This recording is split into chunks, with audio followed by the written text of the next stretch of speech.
কচু শাক খেতে বন্ধুরা কত ভালো লাগে বলো, বেগুন দিয়ে করেছি। আর আমার ছেলেটা একদমই খায় না জানো, এই দেখো খাচ্ছে পেঁয়াজি দিয়ে, এই যে টমেটোর ডাল খাচ্ছে।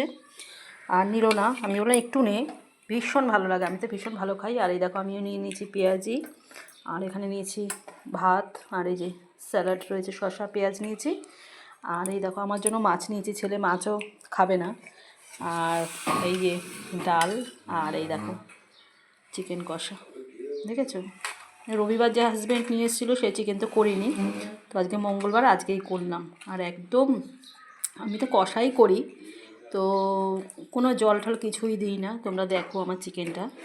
আর কী করেছি বলো তো, আজকে এই চিকেন বসিয়ে আমি কী করেছি জানো, আমার অলরেডি হয়ে গিয়েছিল বুঝেছো, হওয়ার পরেও আমি মানে গ্যাসটা অফ না করে আমি ছাদে চলে গেছি জামা কাপড় মেলতে, বুঝেছো? একেই তো মানে কোনো আমি ঝোল টোল কিছু রাখি না, একদম মানে তৈরি।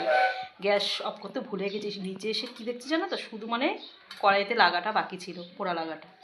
তো এসে দেখছি যে না, কিছু হয়নি। আর যদি এই চিকেনে যদি একটু যদি পোড়া লেগে যেত তাহলে কী হতো ভাবো। তো চলো বন্ধুরা, এই ছেলে খাচ্ছে, আমিও বসে গেছি। আর আমাদের ঘড়িতে এখন বাজে ঠিক 4টে, কতটা লেট বুঝেছে। আর ওই দেখো আমার শাশুড়ি খেয়েই দেখো বসে গেছে ওনার ব্যায়াম করতে। খেয়ে দিয়ে কী করে ভাই ব্যায়াম বলো তো।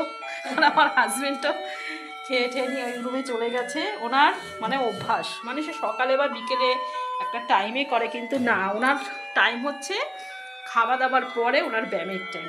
দেখেছো কাউকে? ওই দেখো খেয়ে দিয়ে একদম শাল মুড়ি দিয়ে বসে গেছে। তো চলো বন্ধুরা, টাটা, খাওয়া।